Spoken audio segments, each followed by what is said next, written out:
మొన్న శివశక్తి ఆఫీస్కి వెళ్ళాను. ఓకే. వెళ్ళగానే టేబుల్ మీద ఒక పుస్తకం ఉంది.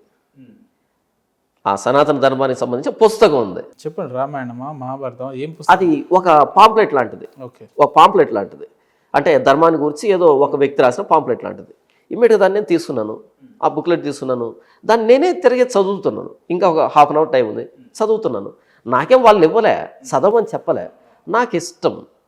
ఇంతకు వీళ్ళు ఏమి నమ్ముతున్నారు, ఏమి రాశారు. ఇందులో ఏముంది? ఇప్పుడు నేను రోడ్డు మీద ప్రయాణం చేస్తున్నప్పుడు ఆపోజిట్ వెహికల్ ఏంటి తెలియకపోతే నేను సేఫ్టీ ఏమంటారు జాగ్రత్త తీసుకున్నామని కాదు. అవును. నాకు ఒక మార్క్ ఇచ్చాడు నేను ఇలాగే వెళ్తాను కాదు. ఆపోజిట్లో వెహికల్ ఎలా వస్తుందో కూడా నేను చూడాలి కదా. అలాగే వీళ్ళు ఏమి నమ్ముతున్నారు, ఇందులో ఎంత వాస్తవికత ఉంది, వీళ్ళకి నేనేం చెప్పొచ్చు లేదా వీళ్ళ దగ్గర నుంచి నేనేమి నేర్చుకోవచ్చు. ఇది కనీసం అబ్బా. అంతెందుకు నా కొడుకున్నాడు, వాడు 5వ తరగతి చదువుతున్నాడు. 5వ తరగతి చదువుతాడు. ఓకే. వాళ్ళ టీచర్ నాకు చెప్పినటువంటి విషయం ఏంటంటే, మీ పిల్లాడికి పుస్తకాలు చదవడం మహా ఇష్టం. ఓకే. ఎందుకు సార్ అని అంటే ఆయన ఏమన్నాడు అంటే, వాడికి ఏదైనా వర్క్ ఇస్తే ఆ వర్క్ని 10 to 20 మినిట్స్లో ఫినిష్ చేసేసి ఆ వెనకాల ర్యాక్స్లో ఉన్నటువంటి పుస్తకాలు ఉంటాయి కదా, ఆ పుస్తకాలు తెచ్చుకొని చదువుకుంటాడు.